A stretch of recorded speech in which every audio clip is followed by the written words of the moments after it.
Yo, what is happening, y'all? We are back here with another video. We've all seen the news. We all watched the game. The Oklahoma City Thunder has been eliminated from the playoffs. So the San Antonio Spurs is going to be advancing to the NBA Finals to play the New York Knicks. This is a 1999 NBA Finals rematch of the Knicks and the Spurs, but that's going to get more into another video that we're going to make before the finals. But today we're going to be talking about the statistics and the analytics from this Game 7.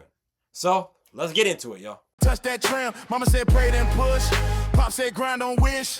Coach said line up run. Whole life drawn up off that pitch. Court chalk on my socks. Bus pass in my sock too. Lunch card in my pocket. Pocket dreams that I walk through. Crossover on the clear lane. Try to cross over my fear same. Every brick that I threw up built the backbone of my name. We run the floor. We run the floor. We don't back down. We don't back down. Every fall that we felt, put the strength in us now. Heads to the sky. Heads to the sky. Voices in one sound. Okay, so first up, what caught my eye and why the Oklahoma City Thunder lost this game was the field goal percentage. Specifically from three-point range. Because the Thunder only shot 12 for 35 from three-pointer. That's 34% from three for OKC. Meanwhile, the San Antonio Spurs shot 17 for 40, making that 42% from three. So they were having a better time putting the ball in the hoop from three-point range. And another reason why OKC lost this game is because of the offensive rebounds. Now, yes, OKC did have 10 total offensive rebounds in this game, but the Spurs had way more. Well, I shouldn't say way more. They only had 15. But a lot of those came in the second half when the timing was crucial to win the game. OKC was not boxing out. They were just letting the Spurs get easy rebounds, a bunch of offensive rebounds for San Antonio. So they were lackadaisical in that area. So they allowed them to get more offensive rebounds, and that's the reason why they lost. Another reason is the Spurs had 19 fast break points. The Thunder only had 7. So when you're in a Game 7, you have to realize that, bro, we're in a Game 7. Every point matters. You got to be up and running. You got to be the first one back. You got to do whatever you can take to win this game. You got to be the first one back to get the bucket. They're allowing San Antonio to set their defense, and that was their downfall. The Spurs were just running. They're just running up and down the court. They're tiring out OKC because they knew Jalen Williams wasn't playing. So they mainly had to rely on SGA to be the offensive burden of the game, basically. And like I said before, the fast break points, San Antonio with 19 fast break points compared to the Thunder's 7 fast break points. This is the total game. Anyways, let's get into the Spurs statistics. Julian Champagne, he had himself a game. He had a pretty good shooting night, shooting 6 for 10 from 3, having 20 points, playing 37 minutes. Not too bad. He did his thing, and what else could you ask from him? Devin Vassell, like I said in my last video, that he had to play a factor because in that Game 5, he was not a factor. He only had 6 points, and they were down 3-2. So he had to become more of a factor offensively, and today he did do that. Even though he only had 11 points, not too much, he was doing his thing on the defense, and that's all you can ask from him. But he finished off with 11 points, shooting 4 for 14 from field goal. Not the best shooting night from him, but he did what he can do. Next up, Victor Wembanyama with 22 points, playing 42 minutes. Now, when you're playing against a tough, physical OKC team like this, it's tough to get buckets. It's tough to do that, especially when you're 7'6". You expect to get the ball over everybody. But by the way OKC was playing Victor Wembanyama, it was hard for him to even do that. Because it was even hard for him to get rebounds. He only had 7 rebounds. 7 rebounds from a 7'6" demigod. A little ridiculous. But that was OKC's defense. That's what they wanted to do. And they were trying to foul out Wemby. And they almost did it too. He had 5 fouls this game.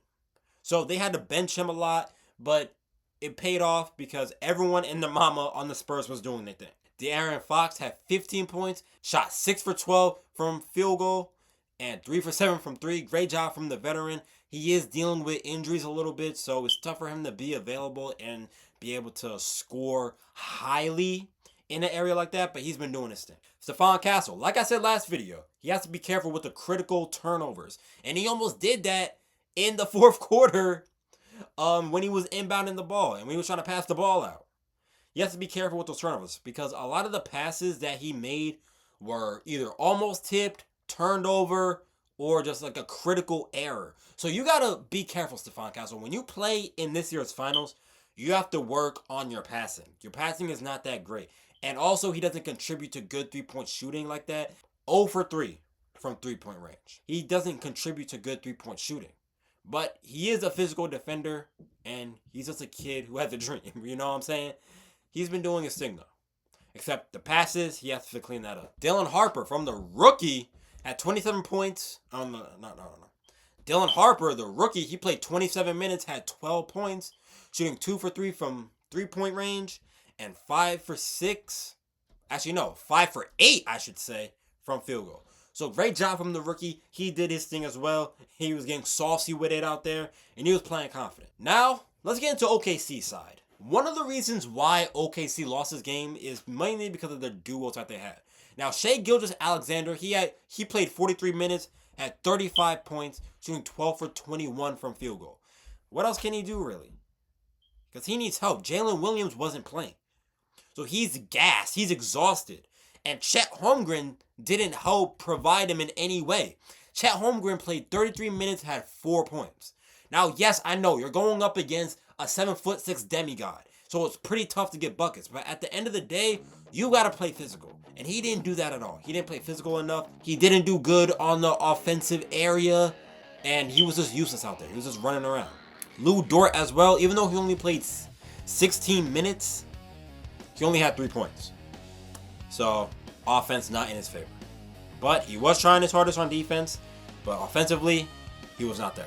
Kason Wallace, 17 points, playing 36 minutes. Alex Caruso went 1 for 6 from the game. And not the best scoring night. He did finish off with 12 points, playing 39 minutes. However, wasn't in his favor. Was not in his favor offensively. Jared McCain as well. He is a great shooter.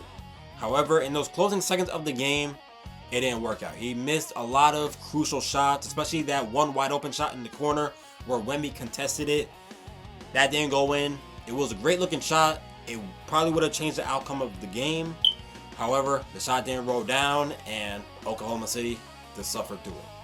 That's pretty much all the stats from the OKC Thunder.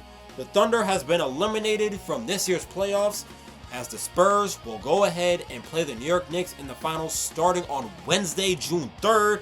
It's going to be a hell of a finals. Like I said before at the beginning, this is an NBA Finals rematch for the New York Knicks and San Antonio Spurs.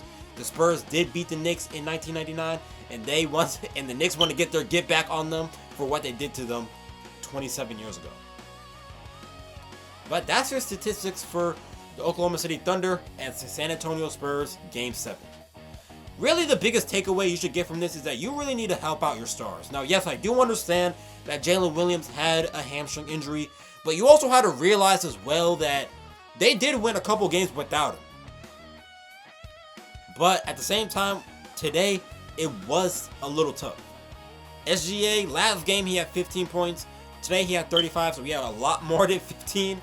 But when you don't have J-Dub on the floor, who's a dog, you know, the vibes just aren't there. And, you know, Chet Holmgren not having the best game and only having 4 points, playing 33 minutes.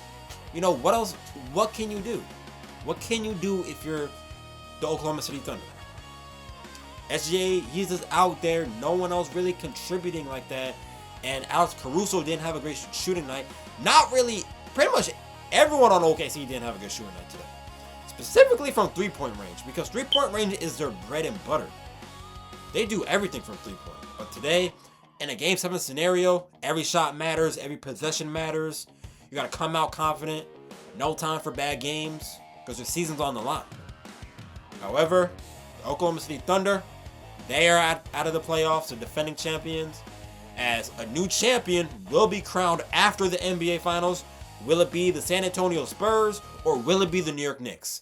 Let me know down in the comments, y'all. But anyways, y'all, that's all I got to say. Comment down below your thoughts on this Game 7 and who you guys have winning the NBA Finals this year. Anyways, y'all, That's all I got to say.